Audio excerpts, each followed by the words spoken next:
Finally हम लोग पहुंच गए हैं। बहुत दिनों बाद लेटने का सुख मिला है।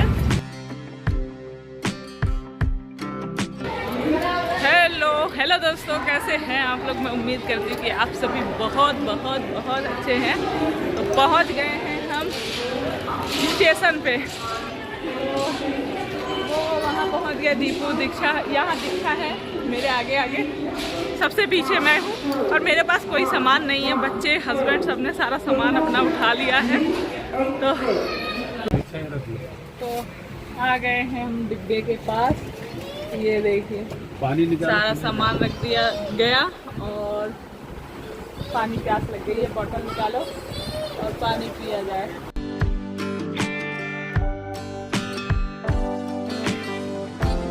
तो घर में किसी को भूख नहीं थी, कुछ भी पूछा जा रहा था। एक तो जाने की जल्दी थी, काम बहुत सारे थे, समेटने थे। और होता है कहीं जाना होता तो खाने का भी मन नहीं करता है। तो वही था, तो कोई नहीं खाया था। सुबह का सिर्फ सैंडविच का नाश्ता किए थे सब। जल्दी देहरादून छोड़ के कोई छूट रहा होगा, इसलिए क्या चैन खींचते हैं ना, तो चैन खींच दी है। ट्रेन फिर रुक गई है 2 कदम चल के। है किसी ने अगर बेफालतू में चैन खींची तो उसे 1000 रुपये का जुर्माना। हाँ। तो जैसे ट्रेन चली है वैसे ही बारिश भी शुरू हो गई थी, लेकिन थोड़ी देर बाद बंद हो गई। तो बाहर बारिश हुए जा रही है, मौसम सुहाना है और खाने में तो मज़ा ही आ रहा है, पूछो ही मत। ट्रेन में बस लगे रहो, खाते रहो, सफ़र करते रहो है, मज़ा आती है ना।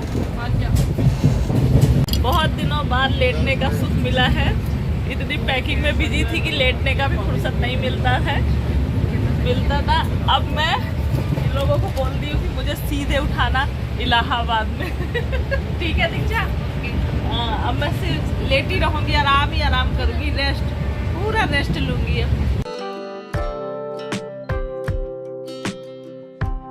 तो बाहर का बहुत ही सुंदर नज़ारा हो गया था। बारिश बंद हो गई और उधर उत्तराखंड में जैसे हम देहरादून से चलते हैं ना, तो हरिद्वार तक बहुत ही पहाड़ी और जंगल वगैरह पड़ता है, तो बहुत अच्छा लगता है। और ये स्वीट्स थी, हम भगवान जी को चढ़ाने के लिए मंगाए थे, तो वो मतलब चढ़ी थी तो सबने ली थी, उसके बाद बची हुई थी। तो अब वो चीज़ें वहाँ कहाँ छोड़ सकते हैं, तो इसलिए जो भी चीज़ें खाने वाली जैसी चीज़ें थी, जैसे फ्रूट्स वगैरह जो आए थे वो बचे हुए थे, केले थे, वो सब चीज़ें मतलब मैंने खाने वाली चीज़ें पैक कर ली थी। सब्जियां वगैरह इतना लाए थे कि लास्ट में बचे ना, हम बना के ख़त्म करके आए। आलू प्याज लहसुन ये ख़राब नहीं होता, वो फ्रीज में छोड़ दिए थे। और यहाँ पे दिखा रही थी, इतने गन्ने के ट्रैक्टर खड़े थे कि पूछिए मत। इधर मिल थी, चीनी की मिल, जहाँ चीनी वगैरह बनता है ना, तो पूरा कम से कम 1-2 किलोमीटर मैं कहूँगी, पूरे गन्ने ही गन्ने खड़े थे। तो रास्ते में यही होता है ट्रेन में जब हम जगते रहते हैं। तो क्योंकि मैं तो भाई रेस्ट भी करी, क्योंकि कुछ दिनों से शांति सुकून वाला लेटना नहीं हुआ था। और ट्रेन में तो पता है कुछ करना धरना नहीं है, सिर्फ हमारे पास ऑप्शन क्या, अपनी सीट लगा ली और चुपचाप लेट जाओ। मैं पूरा भरपूर फ़ायदा उठाती हूँ उस चीज़ का। रास्ते में रेस्ट करती हूँ आराम से, और बीच बीच में बच्चों को जो चाहिए होता है, अब तो बड़े हो गए हैं, खुद से भी ले लेते हैं, नहीं तो मैं उठ के इनको देती रहती हूँ खाने पीने की चीज़ें, ताकि एनर्जी रहे। और यहाँ पे गंगा मैया के दर्शन कर लीजिए आप लोग भी। तो होने वाली है रात और हम लोग का हो रहा है खाना। पूरी सब्जी जो लेकर आए थे लग चुके हैं सभी। अब इसका टाइम हो गया, खा पी के सोएंगे। पूरी रात है हमारे पास सोने के लिए। तो एक जगह और ये गंगा मैया पड़ी धामपुर में, और यहाँ पर ना उस दिन गंगा सप्तमी थी, तो बहुत बढ़िया मेला लगा हुआ था और ऐसे बोट चल रही थी, उसमें लाइट जल रही थी, बहुत ही सुंदर नज़ारा था। और अभी हो गई है सुबह मॉर्निंग और उठ गए हैं हम अपने टाइम पे, और सुबह ही पहुंचा देती है ट्रेन 6 बजे। तो 4:30-5 बजे हम लोग उठ गए थे, थोड़ा थोड़ा सा उजाला होता, ब्रश मंजन हुआ हम लोगों का, और उसके बाद कंघी वगैरह कर ली है। और बच्चे हंस रहे थे कि मम्मी आप तो फूल गए हो सो के, पर इतना नहीं सोई थी, बस कह ही रही थी कि सोएंगे, पर ट्रेन में नींद इतनी कहाँ आती है। बस थोड़ा देर रात में लग गई थी, नींद। और उसके बाद अभी बस थोड़ा सा बिस्किट वगैरह खिला दिया। तो मैं कोशिश यही करती हूँ कि बाहर की चीज़ें कम खाएं, फिर भी एक दो जगह चीज़ें कुछ चीज़ें लेकर जो मतलब वैसी रहती है खाए थे बच्चे, जो पसंद वाली चीज़ें। कहीं कहीं का फेमस होता है, जैसे चंदौसी का फेमस होता है छोले भटूरे, वहाँ पे हमने खाया था रात में। और आप लोग करें कितना खा रहे हैं। तो फाइनली हम लोग पहुँच गए हैं इलाहाबाद प्रयागराज का स्टेशन तो ये नहीं है, उससे पहले सूबेदारगंज पड़ता है, वहाँ पर ट्रेन ने हमें उतार दिया है। और बस सब अपना अपना बोझा लेके चल दिए हैं, मेरे हाथ में कुछ भी नहीं है। ये देखिए, ये हैं दीपू जिसने 2 थैले लिए हैं। ये हैं ये छोटू, देखो ये एक भी ब्रीफकेस उठाने नहीं दिया, पूरा दोनों उठा के ऊपर लेके आया है। ये देखिए, ये चल दिए। और ये देखिए, ये बाप बेटे इधर हैं पीछे। क्या देव, अब खुशी का ठिकाना नहीं है जी? क्या हाल चाल है? कैसे रात बीती? मैं तो सो गई थी, पर ये क्या कहते हैं सोए नहीं पूरी रात। बोले तुम लोग सो जाओ, मैं देखता रहूँगा। हम तो सो लिए थे भाई।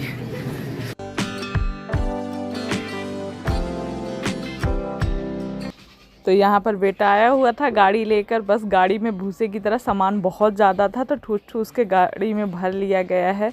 और उसके बाद जो नज़ारे होते हैं ना बाहर के, और बच्चों को जगह जगह का नाम बताते हुए हम लोग कि ये यहाँ पे है इलाहाबाद में, और बहुत सुंदर। अब यूपी का बहुत अच्छा हो गया है, बहुत अच्छा योगी जी ने कर दिया है, अच्छा लगता है। रोडें बहुत चौड़ी हैं। और ये हैं संगम गंगा मैया, यहाँ पर भी आप लोग हाथ जोड़िए, प्रार्थना करिए, बहुत ही फेमस है। और अभी बस मैं अपने गांव के पास पहुंच गई हूँ, मतलब एंट्री हो गई है हमारे गांव में। और बहुत सारे लोग बोलते हैं कौन सा गांव है, तो ये थानापुर गांव है।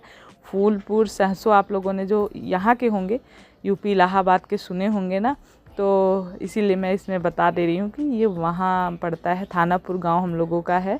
तो बस पहुँच के बाहर ससुर जी बैठे थे और भैया हैं, तो मिलके एक बार थोड़ा सा मतलब बहुत दुख सा भी हुआ। मम्मी के बिना बड़ा सूना सूना सा लग रहा था, क्योंकि वो चीज़ें नहीं हम बोल सकते, मन में ही बता सकते हैं। उसके बाद अभी अंदर पहुँचे हैं और घर में सबसे मुलाकातें हुई, मिलना जुलना हुआ, बड़ों के आशीर्वाद लिए और छोटों ने हमसे आशीर्वाद लिए, मतलब पैर छूने का सिलसिला जो होता है वो सब हुआ। उसके बाद स्वीट्स वगैरह जो थी वो सब खाने में लगे हैं। तो काफ़ी बड़ी फैमिली है हमारी, तभी आधे ही लोग समझ लीजिए आए हुए हैं, आधे लोग नहीं पहुँचे हुए हैं, तो वो भी आ जाएंगे। और यहाँ पर सुबह का टाइम था तो सब्ज़ी कट रही थी, बहू रानी इधर खाना बना रही थी। ये हमारी बड़े जेठ जेठानी हैं, उनकी एक बहू हैं, तो वो खाना बनाने में लगी थी, बाहर से सब हेल्प कर रहे थे। और जो जलेबियाँ वगैरह सब आई थी वही अभी नाश्ते में सबके लिए प्लेट लग जा रही है। सब बच्चे वेट कर रहे हैं नाश्ता मिलने का, तो आप लोग भी वेट कर रहे हैं मेरे ब्लॉग का, गांव के ब्लॉग का। तो मैं कोशिश करूंगी, पर यहाँ पर नेट की बहुत प्रॉब्लम है। यहाँ पर मेरा नेट जो है बिल्कुल स्लो रहता है, 4-5 घंटे लग जाते हैं एक वीडियो अपलोड होने में। तो मैं पूरी कोशिश करूँगी कि जो मैं वीडियो बना पाऊँ आप लोग तक पहुँचाऊँ। और आप लोग प्लीज़ मेरी मेहनत का ना, बहुत मेहनत लगती है गांव में। वहाँ पे तो सारी चीज़ें सेटेड हैं, सब कुछ बनाने में भी नहीं दिक्कत होती, पर गांव में थोड़ा सा होता है दिक्कत।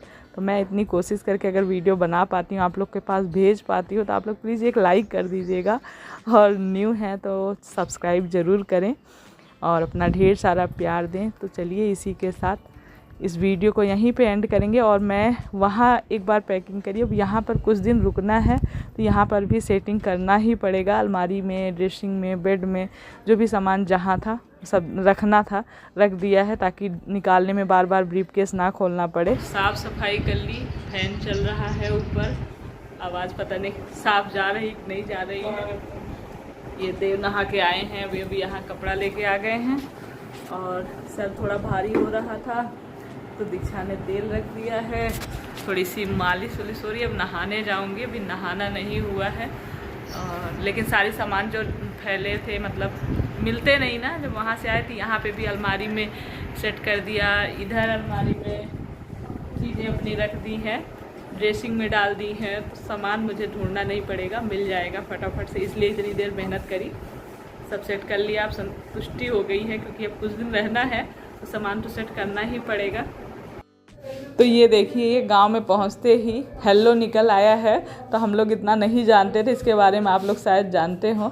गांव में बहुत ही अच्छा लग रहा था, सन के अराउंड पूरा इतना अच्छा लग रहा था कि हमने कहा आप लोग को भी दिखाएं। यहाँ पे मेरी बहन आ चुकी है, तो बैठ के यहाँ पे बातें हो रही हैं। तो ये है मेरी बहन जी जो मेरे बाद आई हैं। अब अपनी साफ सफाई अपना मैंने तो कर लिया, अब इनकी बारी है। ये भी अपना सेटिंग करेंगी, रखेंगे उठाएंगे, लेकिन इनके आने के बाद अब घर में बहुत ज़्यादा अच्छा लगने लगा। जैसे एक होता है ना, बहन बहन की तो बात ही अलग होती है, इसलिए और ज़्यादा अच्छा लगने लगा। यहीं बैठी थी, बातें कर रही थी, हालचाल, और सुबह से इंतज़ार कर रही थी आने के बाद, अब आएंगी अब आएंगी। हाँ, आ गई। अब घर पूरा भर गया है ऐसा लग रहा है, बच्चे आ गए, मौसी मौसी बोलने लगे। तो आ गया है समोसा, ये देखिए लग रही है प्लेट। ये बहना मेरी प्लेट लगा रही है, यहाँ समोसे का सब बेसब्री से इंतजार कर रहे हैं। इतना बड़ा परिवार है तो सबको समोसा चाहिए, उसी हिसाब से जलेबी, उसी हिसाब से समोसा सब आता है। वहाँ बहू रानी चाय पे चाय बनाए जा रही हैं। एक बार चाय चली गई है, कम पड़ गई, दोबारा से फिर से चाय बन रही है सबके लिए। ये दीक्षा ही नाम है बहू रानी का भी, और दीक्षा इनका भी नाम है, तो दो कंफ्यूज रहते हैं। अरे दीक्षा ही बोल रही बाबा, तुम लोग सब मुझे टोकते रहते हैं।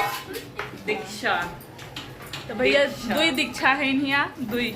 मुझे भी एक बेटी है और एक बहू है।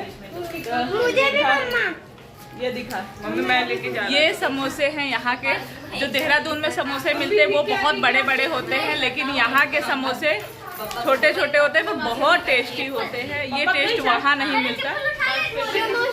ये देखो अभी अच्छा लग रहा है, अच्छा है समोसा। बोलो हेलो हेलो। हम इतने भी बेवकूफ नहीं है कि लेके। तो आप लोगों के यहाँ भी ऐसा होता होगा ना कि जब कोई भी आता है, मेहमान बोलते हैं मेहमान आएंगे, या कोई भी आता है घर पे, वो कुछ ना कुछ लेके आते हैं, मिठाई हो गया, फल फ्रूट, खाने की चीज़ें। तो यही हो रहा है, सब आ रहे हैं और कुछ ना कुछ लेके आ रहे हैं। और वैसे भी मेरे बच्चों को ना यहाँ के समोसे जलेबी बहुत पसंद है, तो सबको पता है, तो और ज़्यादा आता है। इतना वैसे नॉर्मली आए चाहे ना आए, तो हम लोग रहते हैं कुछ ज़्यादा ही आता है और मज़े से खाते हैं। ये लोग वहाँ मना कर देंगे समोसा जलेबी, लेकिन यहाँ नहीं मना करते, यहाँ तो खाना ही खाना है। तो बस प्लेटें लग रही हैं, और जितने ज़्यादा लोग रहते हैं उतनी बातें होती हैं, उतना ही मज़ा भी आता है और उतना ही काम भी होता है। तो वैसे ही कुछ दिन चलने वाला है हम लोगों का। अब आप लोग को आगे भी कुछ ना कुछ देखने को मिलेगा, तो मेरे साथ ऐसे ही जुड़े रहना। ये देखिए, कोई खड़े होके, कोई बैठ के, कोई आंगन में, कोई बाहर, सबकी प्लेटें लग चुकी हैं और सब गर्मा गर्म जहाँ पाए बा वहीं झटके पड़ा बाटे, घूम घूम खाता। बाय बाय, मिलेंगे एक नेक्स्ट ब्लॉग में।